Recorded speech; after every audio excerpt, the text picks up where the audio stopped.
Hey Walt, so today we're covering Caramel by Suzanne Vega, and yeah, I'm going to teach you a couple ways to do it. So I'm going to try and give you a general overview of how to play Bossa Nova style, which is once again going to be without a pick, so we're just going to use our fingers.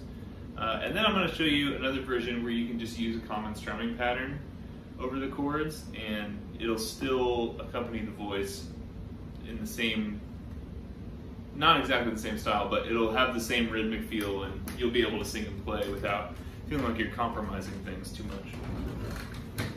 So the main task on this song is going to be, first of all, to get the rhythm right if you're doing the Bossa Nova thing, and then second of all, to just be able to play the chords. They're very jazzy chords. Nothing crazy, but just wanted to throw that out there.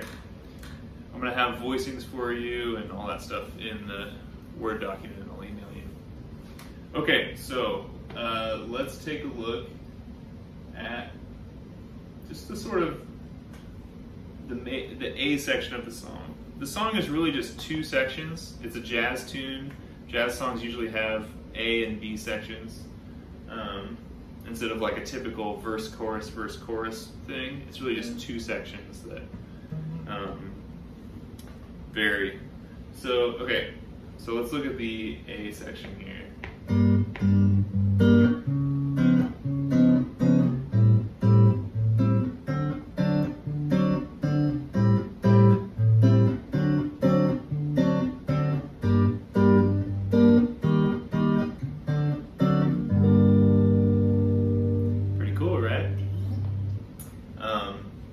Alright, so let's talk about the main Bossa Nova rhythm before we go over these chords.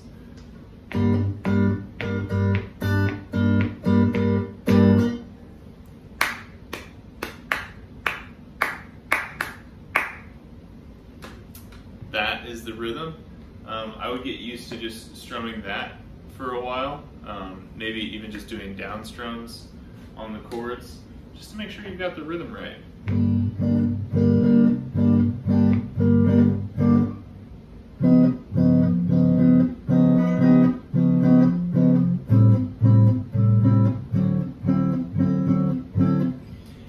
The other thing about Bossa Nova in general, I find, just because of the way the strumming pattern goes, is that the chords aren't always, actually most of the time, aren't like neatly at the beginning of a measure and at the end of, like, they don't last for one full measure. They tend to start a little bit before the next measure and end just before the measure. So the chords kind of anticipate the next measure.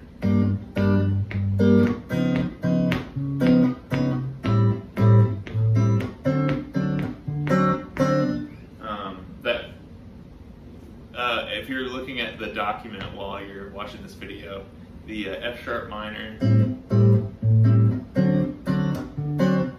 B7 is a good example. The B7 starts before the measure begins. Okay, so let's talk about the chords now that I've kind of spoiled it a little bit. The first thing, the most important thing, is that if you want to play in the key of the original song, the capo is on the 3rd fret. And one thing that you'll probably need to do on this song that you won't often need to do in other songs is put the capo actually as far away from the 3rd fret as you can, because we're going to play a chord that is all on that 1st fret. And you're going to need the space with your hands just to be able to play it. It's not a really crazy chord, it's just you need the space with the capo. So just move it back, your tone should be fine, everything should be fine. Alright, so the first chord in the song is E minor. And what we're going to do is, we're going to take our thumb, it's going to play the low E string, and then our other 3 fingers are just going to grip the D, G, and B like a little claw, just like that. We're just going to do it all together. left that jazzy tone that bossa nova players get. Now, more advanced strumming patterns with this will alternate with the thumb. So it'll be like,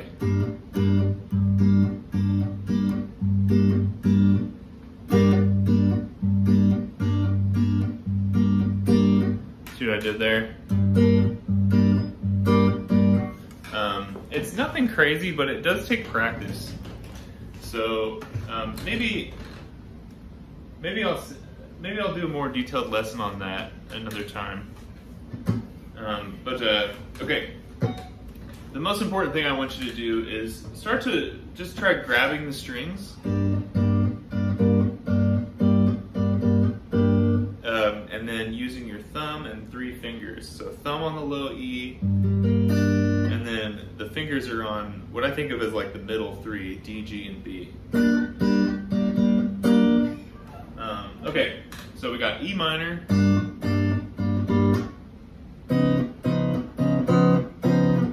Now, this next chord is B flat 7, actually, is what it is.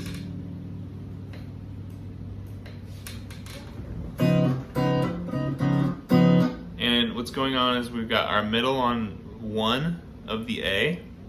We're leaving the D string open. Our ring is on 1 of G, and our pinky is on 1 of B. You could try and play this with 2 fingers. That works fine. Whatever's easier. It'll probably be a little uncomfortable no matter what because of this. But just see which one you like. If you're going to use 1 finger, the secret is this knuckle here. You have to invert that knuckle to get that bar. Ah. There we go. You can see that really clearly. Okay, so E minor, B flat 7.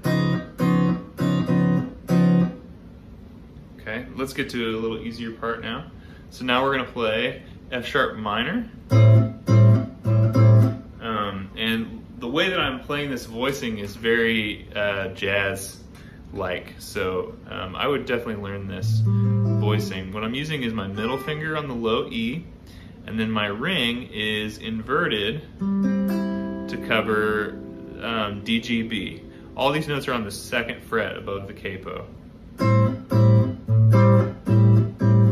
So,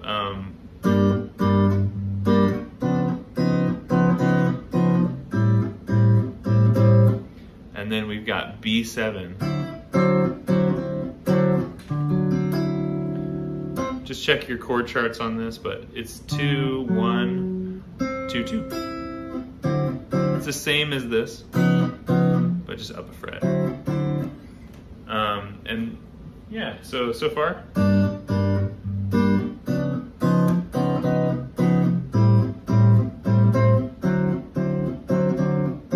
You can tell I'm also like relaxing the pressure on the strings to get that muted sound. So instead of, it's,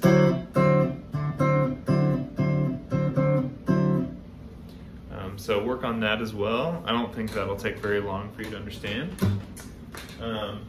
Okay, and then we have kind of the hook that you can hear in the intro of the song as well.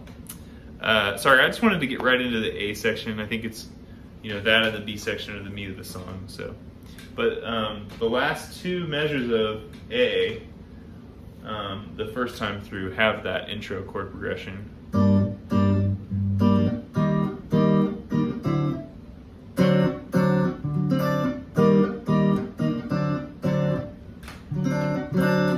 And yeah. What I'm doing there is playing C, obviously, and then B7. Now, I know I just explained you can kind of bar, invert this knuckle again, and bar these 2 frets. But actually, if we're playing a B7 chord, we can just leave the B string open. It's a B. That's fair game. And it sounds really nice after the C. Also, it's a little easier to switch, I think. So I'll show you the last 2 measures of the first time through A, or you could just think of it as the intro section.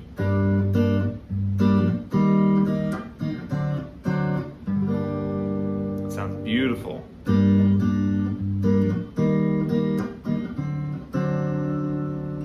Yeah. Now, that would be a good thing to practice on its own, and the way you could start to practice that would be just with down strumming with your thumb.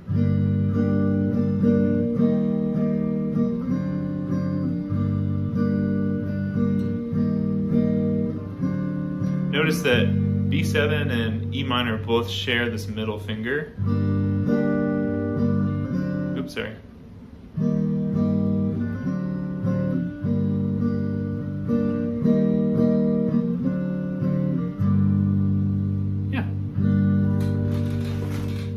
I'm not doing anything special with my right hand.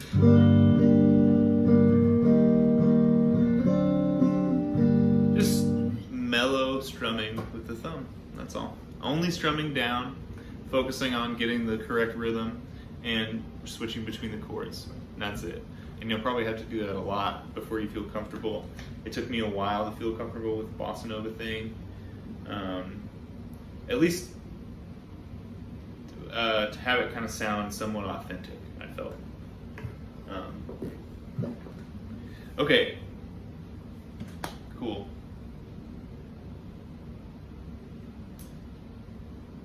I'm just looking at the Word document here I'm gonna send you. So here's the whole thing.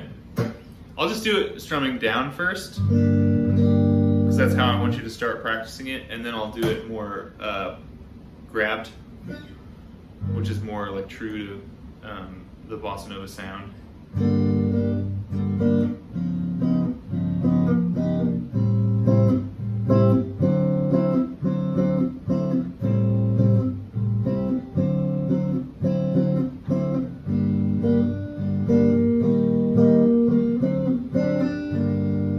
There you go. Now, one thing that's really common in jazz is, so you have usually you only have 2 sections in jazz, believe it or not, in terms of the composition itself. And the way that they keep it interesting is they have different endings. So let's say you play the same section 2 times. You're gonna have 2 endings to the section. The first time, in this song, we've got the E, C, B7 thing. Now the second time, we play E minor to E. That's it. Nice and easy there. And then we go into this really smooth B section, which I think is awesome sounding.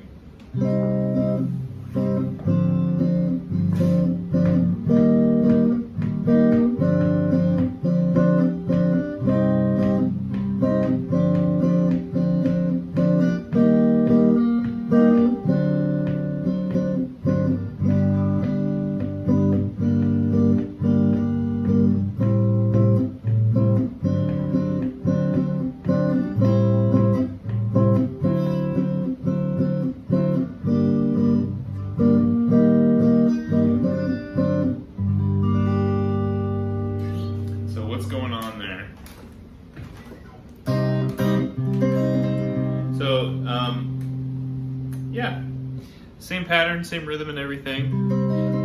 I would say the main thing is for those first 8 bars, make sure that you're economical with your voicings here. So we've got A minor, and then for B minor 7, check your chord charts. All you're gonna have to do is move this middle finger over a bit, and we're just gonna play the middle 4 strings, just 2-0, 2-0. beautiful chord, one of my favorite chords. To C, back to that B minor voicing.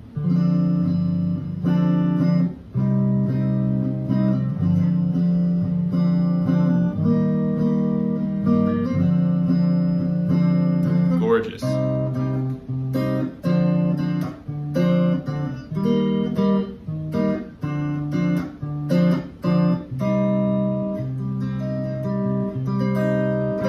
Beautiful. That's a really fun one to just play. Okay, and then as you can tell, looking at the chart, you'll have to do a lot of. The second time we play that,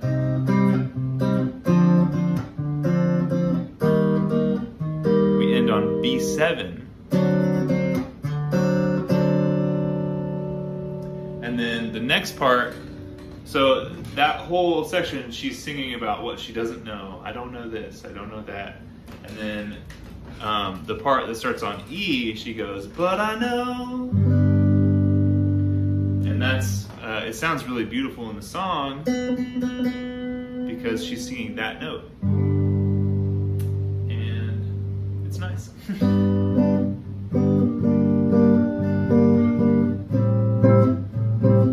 And this section's very similar to the verses, but I included it as part of the B section. And I think when you hear it that way, the organization of the song makes a lot of sense.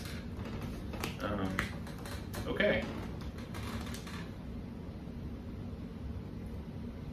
Let me give you close-ups on each of these chords, just in the song, in the whole song. And then I'll show you the different strumming patterns for it, and then we'll be done. Okay, so I don't need to show you E minor. Here's that B flat one, or so, yeah, B flat 7.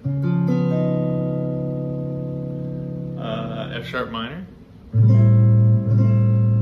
So I'm not playing the A string, just E, skip the A, I'm actually muting it, and then D, G, B, not playing the high E. B7, or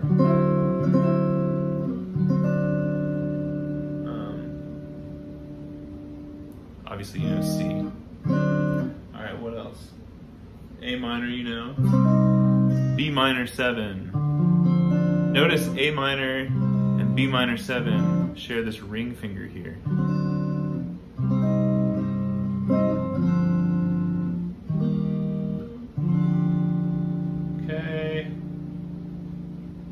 Okay, I think that's it. Now, I want to show you, there's one special chord that I want to show you that is a special chord that I'm making just for this song. It's not in the song, but it's, I'm telling you, it's the perfect chord to end on. You won't even need to fight me about this. You'll agree. You'll just hear it and you'll go, that's the right chord. Check it out. Okay, I'm gonna play the outro of the song. I'm gonna end on the special chord.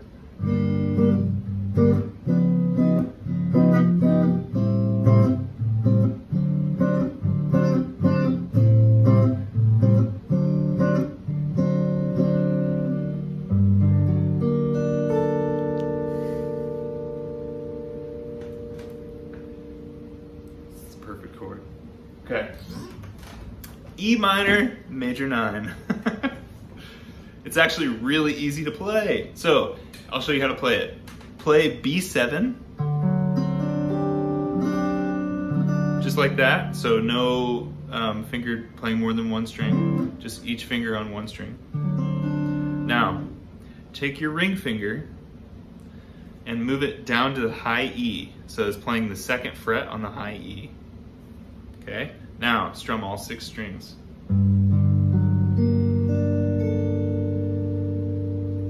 Do it slow and dramatic. This is the ending of the song. You've seen enough awesome concerts to know you gotta have a big finale, right? Sometimes you end a song with a question mark. That chord, I feel like, is a musical question mark. Okay. All right, so let's talk about an alternate way to strum this. Instead of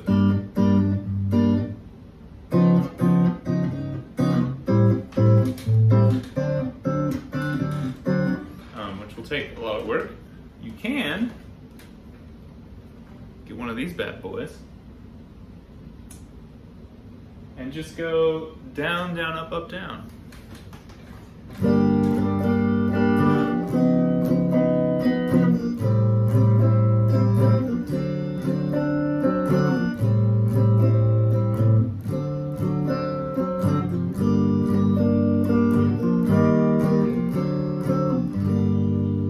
On those last, the C, B7, you'll probably just want to go strum, strum, strum, strum.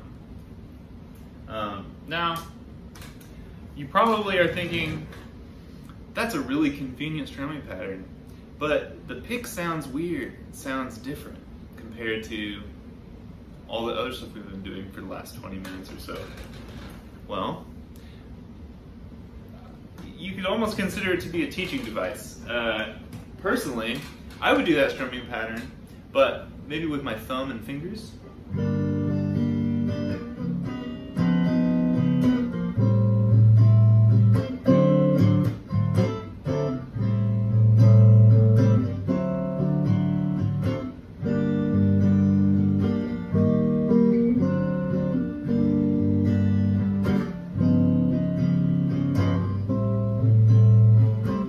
Sounds way more mellow.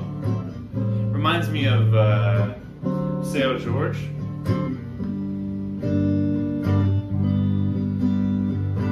Seu Jorge did the David Bowie covers in The Life Aquatic with Steve Zissou, if you remember him. That's what that makes me think of. So yeah, you can strum with just with your thumb or with thumb and fingers. It's more personal, I would say. Some people don't like strumming up with their thumb. I'm kind of one of those people, so I like to strum up with my fingers, down with my thumb. It's really just this finger and this finger. Let me get real close. I'll do the B section.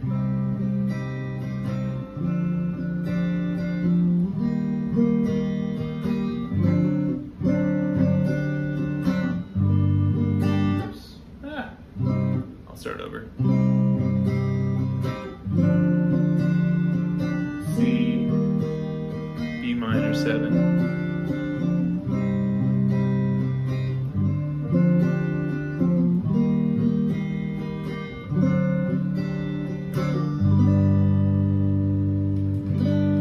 Yeah.